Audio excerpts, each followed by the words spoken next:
Andrea Snow. Hey, John and Amanda, what sort of projects are you looking forward to this spring? On the homestead, we're working on a solar project and an aquaponics system. Have the IBC totes, just have to build it. That is awesome. I've been working on the aquaponics system here the last couple days. We just took all the slimy, sludgy green water out. It smells. That means it's super rich and fertile. And we just pumped it. I have a submersible pump because you've seen our system, 7 IBC totes. That pump is great from Tractor Supply. It's a little stainless steel one, submersible. It self-primes.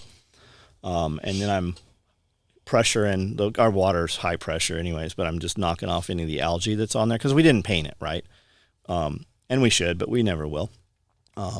So I'm just freshwater cycling it right now, putting the rafts in, and I'm going to put cabbages in there. So by the time you see us, I think you said you're not coming to SRF this year or this event, but I'm going to have cabbages out there. We just planted all the garden beds. Amanda doesn't work on any projects here. So what happens is he grows the food and I preserve it. Sometimes. We grow a lot more than we preserve. Well, this year I'm definitely going to preserve whatever it is that we grow. Last year, we had 4 SRFs. It was insane. So this year, it's going to be all. You tell me what you want to preserve so that we can grow a lot of it. It's going to be all of the jalapenos and, man, I know you like the okra, but it's such a pain in the ass because none of it comes up at the same time, and then.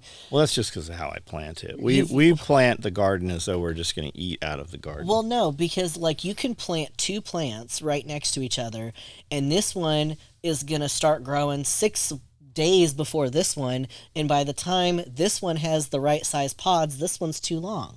Okra's a pain in the ass.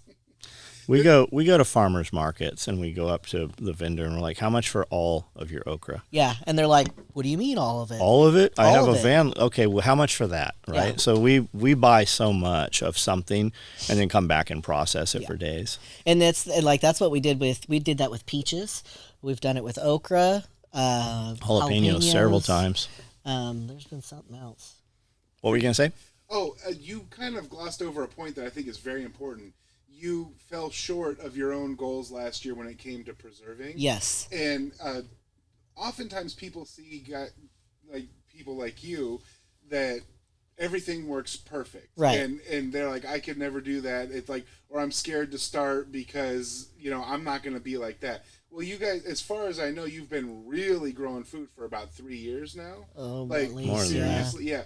And still, every year you learn something to make it better. Oh, yeah. And there's always goals that you fall short of. So it's always just do it, and you're gonna make mistakes, but keep going. And everything we've done is just practice.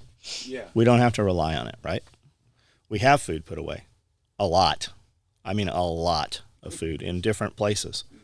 So if the power went out and it's winter and we don't have a garden, we have a ton of food, like a shitload of food, like tons of food. We don't have to. We could go years. And so we grow a garden, and if we have to preserve it, we'll preserve it, right? If the power goes out and there's not raiders or zombies, right, we're going to haul all that kitchen shit out to the lean-to and set up an outdoor facility and then process. We have all American canners. When we can, we typically just can in Presto electric canners because you push the button, it does everything for you. So easy. We can run several at a time. I have giant all-American metal that we can run over open fire or even campfire if we had to. So, we could always do that. So the food in the ground, it's like the rabbits, right? There's 100 rabbits. I killed several rabbits this morning and just gave them to dogs. We have so many rabbits right now that if the balloon went up, right, okay, locking down the Peruvian paratroopers, whatever's happening, right,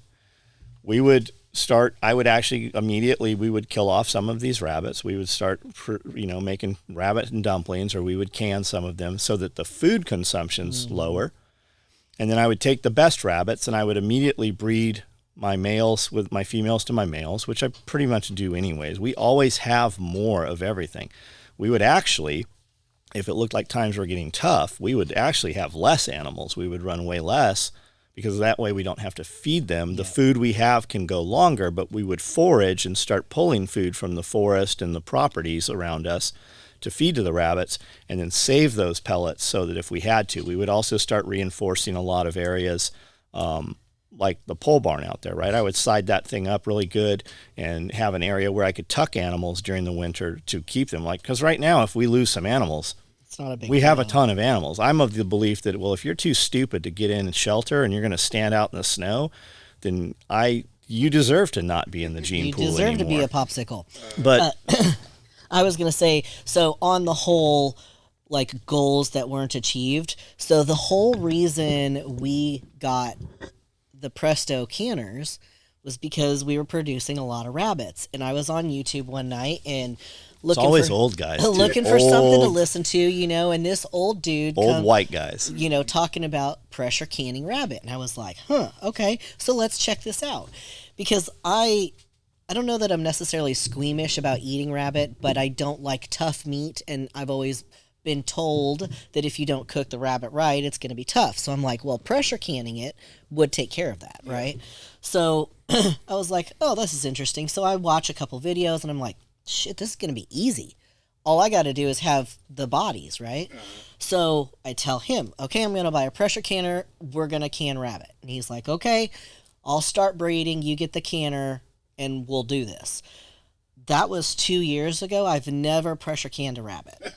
Not my fault. I've pressure canned chicken, hamburger, beef stew, spaghetti sauce, sausages. I've canned all kinds of meat, but never a rabbit. It's hard breeding rabbits. It's dangerous. Like, you got to hold both those rabbits and hold them together, and they want to fight with you.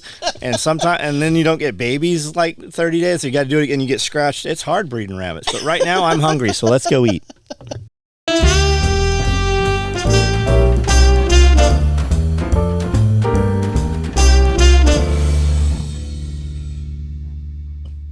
You didn't push the button. All right, we just got back from lunch. I would never order curry. No. And apparently really there's good. curries from around the world, right? Curry just means a hodgepodge of spices. I don't know what it means, but he made this chicken with this saffron rice. Holy shit, that was good. Yeah, so it was Indian curry. So, Chef Angry. You sound very angry. Hey, John, I have an issue. So I own a small ghost restaurant. What is a ghost restaurant? He's going to tell you. That is when you basically show up to place and sell meals. I will typically sell family-sized portions of brisket. Oh, so you do like a commercial kitchen or something, with 2 large portions of side green beans, mashed potatoes, okra, baked beans, etc. Here's the issue. When I set up at some random hood or ultra country county gas station. When I do this, I give the owner and employees food. They love it. But when I set up in the hood, I'm white. This white Karen calls the cops. Chef Angry's a girl. Where did you see that? Oh, this white Karen. You set up in the hood, and your problem is that you're white. So a white person So calls the a cops white on person you, who calls is a the white cop. person. Yeah. The cops don't care, and will sometimes send a different officer to come get lunch, but the cops coming kills my business. So I see a bunch of options that fit into 2 basic categories. 1, don't go into this profitable area, or 2, start a Facebook feed, and if you troll her, I'll give you some sweet tea. What should I do? I'm not. So decipher this for me. So what it sounds like to me is he has a designated spot he can go to in the hood and make a lot of money, but there is one white woman. Do we know who it is? Yes. Why? Okay, so she's called more than once. He specifically said right here. I'll skip all that. So if she's called more than once, why do the police keep fucking around with it? So the police come out and all your customers scatter. I would just keep doing it. Just wear her down. Just keep fucking doing it. Sooner or later, dispatch is going to be like, we're not going out there. We already told you. I would just keep doing it, man. So I grew up in the hood, and I actually took a page out of Ross Perot's book. When I was delivering pizzas, I would always go to the worst neighborhoods because nobody else wanted to. And that's how Ross Perot made a lot of money. He delivered newspapers into the hood. And the best thing you can do is make friends with the criminals. Yeah, They be will nice take to care them. of you. Yeah. So if you think that your clientele is going to run away from the cops, make friends with them, and they will take care of the girl that's calling the cops. That's kind of what I was gonna What am I say. hearing? Is It's a truck. I was gonna say, talk to the people you're serving Yeah. about this person who is obviously being a pain in your ass for literally no reason, and maybe the problem will handle itself. I mean, typically, like if we have a dude on one of our comment boards or whatever, and he's just an asshole. Typically, our other customers will jump on him and dogpile him, and then he goes away, right? So, have your customers who are loyal to you fight that battle for you, Or just go handle that shit yourself and keep your mouth shut. or offer her a free meal and be like, "Hey, you obviously have a And problem." poison with me. that one. Like, Well- fuck her. Well, yeah, I'm just saying, like, maybe you just reach out and be like, hey, I know we've had a problem in the past. Here's a free meal on me. Stop calling the fucking cops on me. Like, Or just run her off the road. Or I'll take her skeleton in a couple of years when you're done with it. I'll hang it next to all the other ones. Yeah, I don't know, man.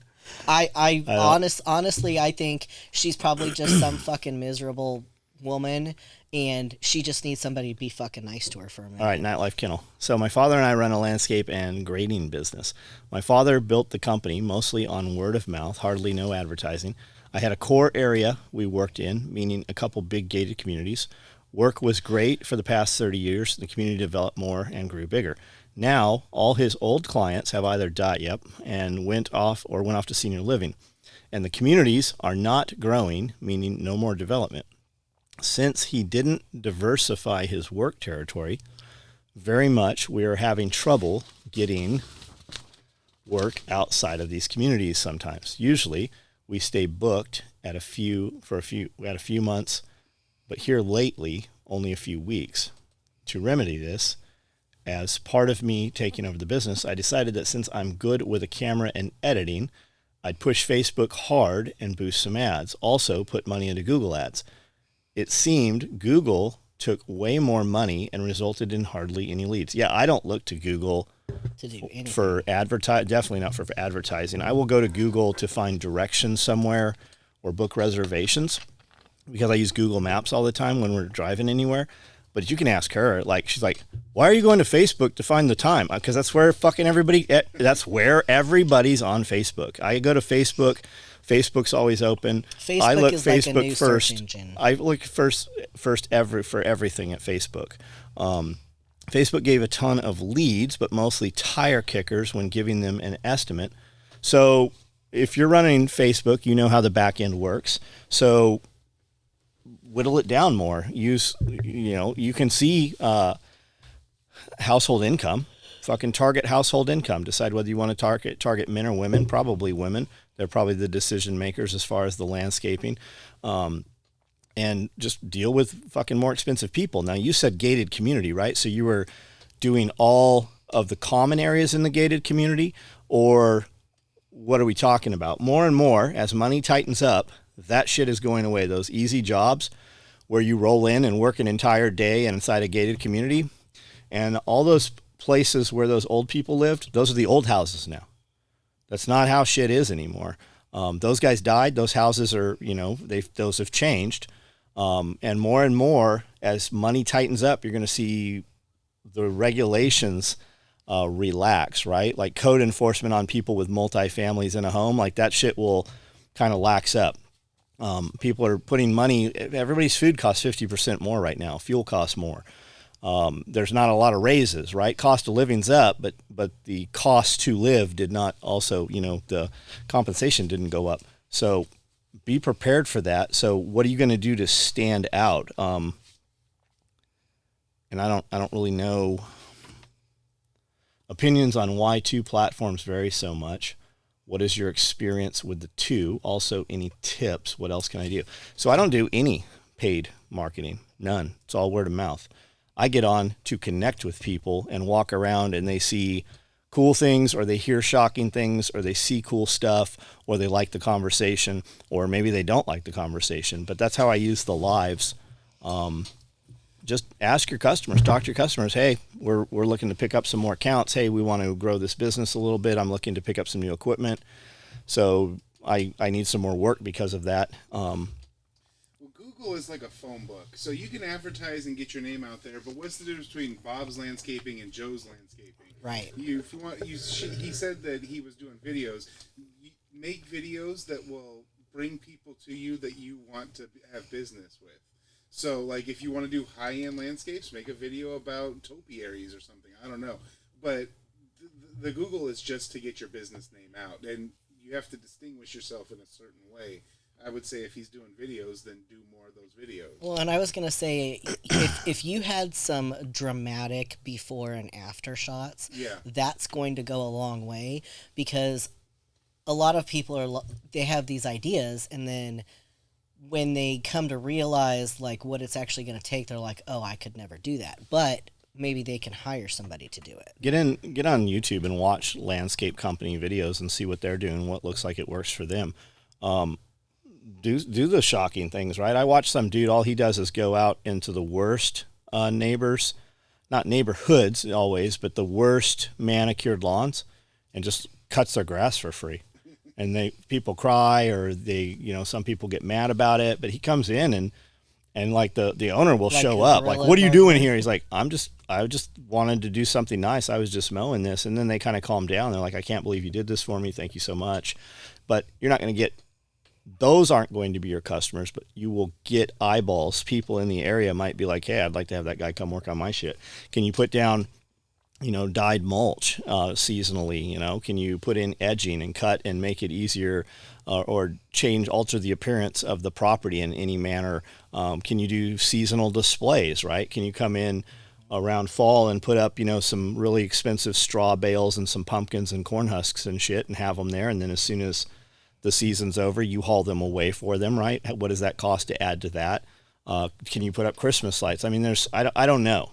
I don't know. So I was going to say, as far as getting more accounts, go to the top 10 people who are just ecstatic with your work and give them 5 business cards or something like that, and be like, I know that we've served you, and you've always been happy. Can you give my card to 5 people as a recommendation? Can you recommend? Don't do that. No? No, because people are lazy. They'll take your card and tell you. You ask them for those people. Hey, while you're here right now, will you call a friend, and will you call somebody and introduce us right now? Yeah. Just do us on a group text. Would you do that for me, please? Do I provide enough service? They might tell you no. They might tell you yes. You have to have dialogue with your customers.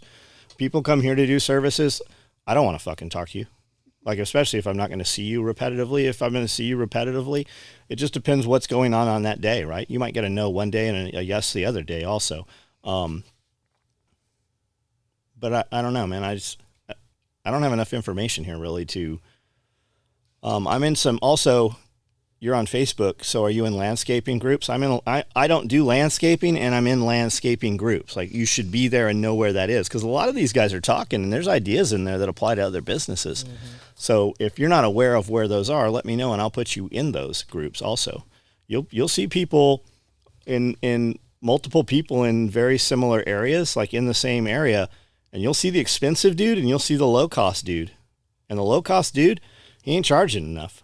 And he's low cost because he's working with low rent fucking customers. Deal with people with more money. Like, That's a real big thing going into this time of the world where people have less money. Mm-hmm. It's time to start dealing with higher end customers. Yep. Jeff said that on a video a long time ago, right? He's like, everybody wants this easy, fast thing, right? But there's always going to be a customer for the retro thing. There's always going to be dudes that will stay in business, that will pay, like guys living in, kid just moved out of his house or whatever, has got his first apartment. He ain't looking for $100,000 piece of artwork. But the dude doing $100,000 piece of artwork, guys are waiting fucking 10 years to get that thing, right? Yeah. So obviously he has the right customers. Mm-hmm. Max's Path. So I know someone who has a YouTube channel, has over 1,000 subs, and has put a bunch of money into it, and over 3 years. But He has made more money with Facebook Reels in 6 months than he has with YouTube over 3 years by a large margin. I see you guys putting a lot of work into Reels and other short format video. Have you seen a good return on it? Is it enough of a return, do you think, to make it a I don't really know what you're asking here. Are we talking about somebody we know? I don't know who we're talking about here. I've done my videos for a long, long time. I spend more money to do them than we make. I spend more money every week than we make every month on YouTube. Eventually that will change. It's just building them and building them and building them. The videos are a lot better now than they were. But as far as Reels on Facebook, anytime you load it on a corporate account, anytime you have a Instagram, it automatically loads the reel to Facebook. It's already there. I haven't ever seen any money that we've made on Facebook. I don't fucking even know. Are we making money on Facebook? I don't know. I don't know where it's fucking at, so I don't know how that works because I have fully monetized corporate accounts and shit. So, we do it as something else though, right? We do it to gain some customers. People watch it, we capture their attention, and maybe we have some dialogue. And then at the same time, we put videos on every night also. So while you might not see it in the back end of Facebook making money, if I get one customer that comes over and buys $100 thing, that's $100 from one customer. $100 ain't shit in the business that we run. But if you're trying to do Facebook as a business, fucking, $100 over here, like you're never going to make $100 in a day on Facebook Reels. Like, so I was gonna say, so there's YouTubers like Mr. Beast.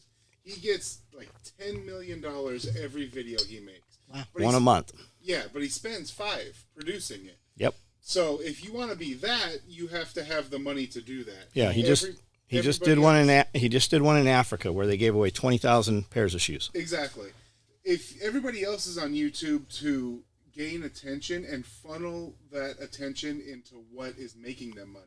So in this case, it's to funnel them to special operations equipment. And whatever this guy is doing, it has to be something else. You can get ads, or you can get like sponsored videos and stuff like that. But I just heard somebody talking about, it was FPS Russia. At his highest peak, one ad for a video that got, I think he would get like 2 million views per video. It's $20,000, which is a lot of money.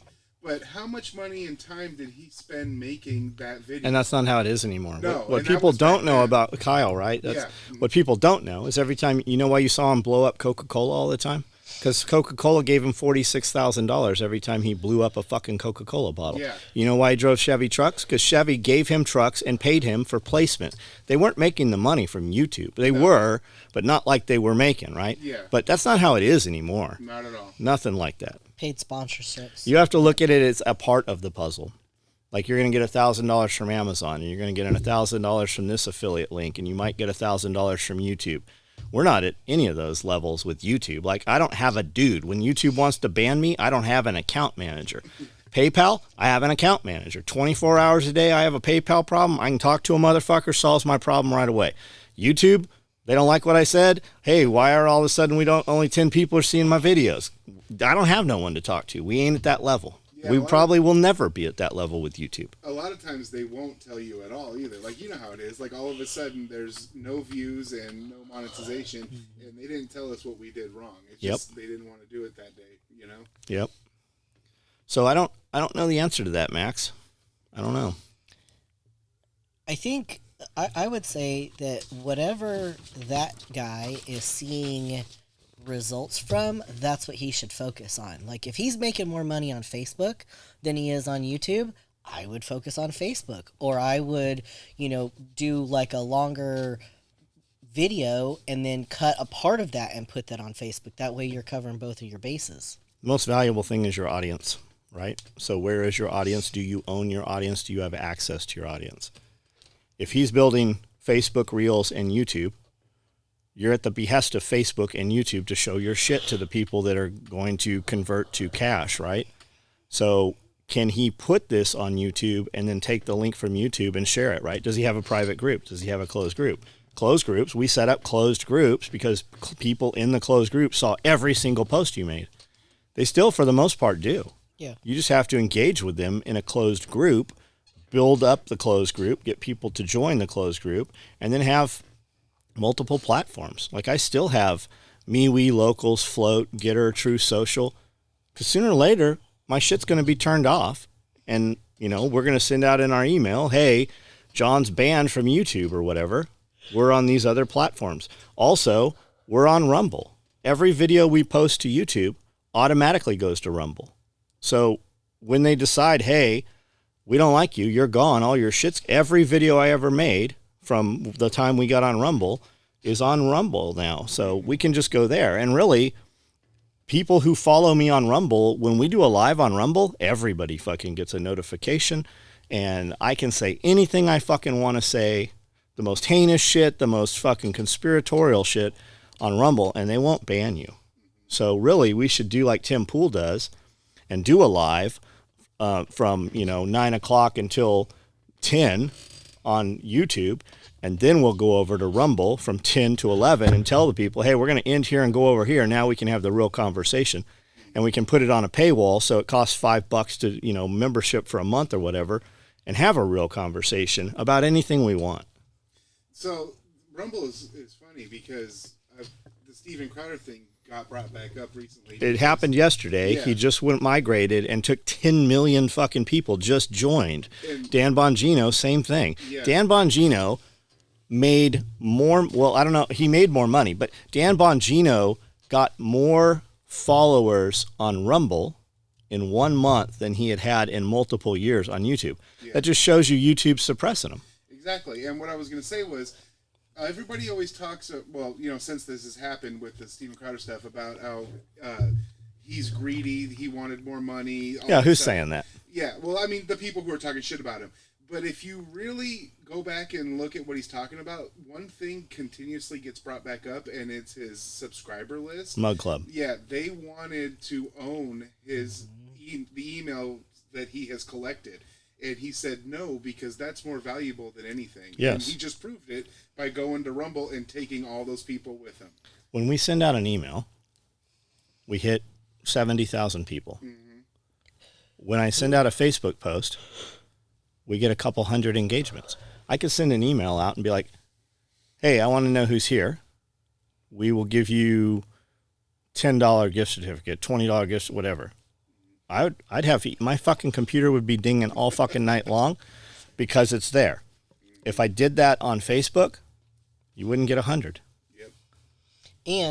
And if you did it on Facebook, just on the open page, you'd get a bunch of goobers up there. I mean, look at who just happen to have seen it. Whereas if you do it through the email, like those are people who have actually taken some steps to sign up for the fucking email. But I'm not even talking. I'm saying Facebook. It just won't work.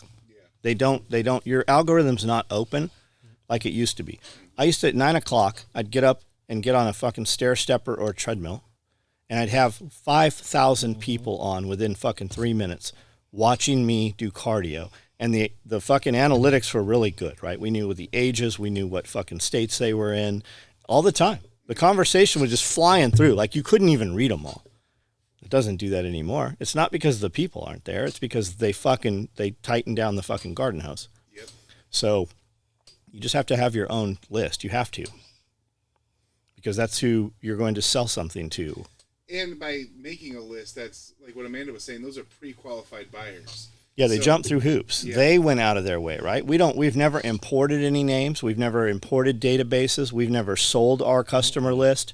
You have to go to a website, fill out the little form, click yes, I want to, and you have to click a couple of times and agree to receive emails from us. Mm-hmm. And anytime you don't want to receive email, you just unsubscribe. Yep. It does it automatically for you. So, all right, that's it. We got a ton of crazy shit going on inside.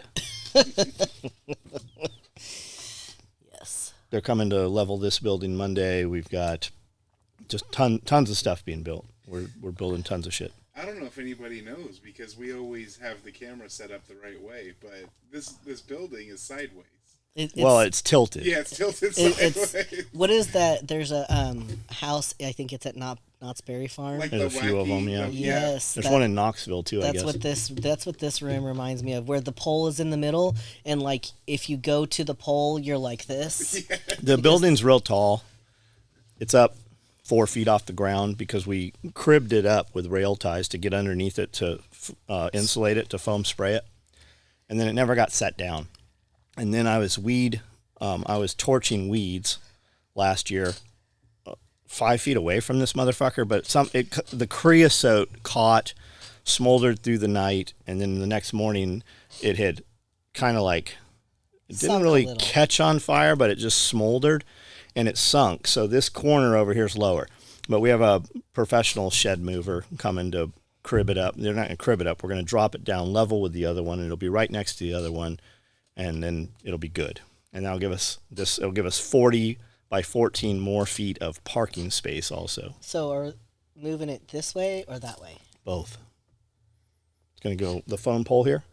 It's going to go between the phone pole and the other shed. Okay. So you'll have about 6 feet between each building, and it'll be in line with that building. Yeah.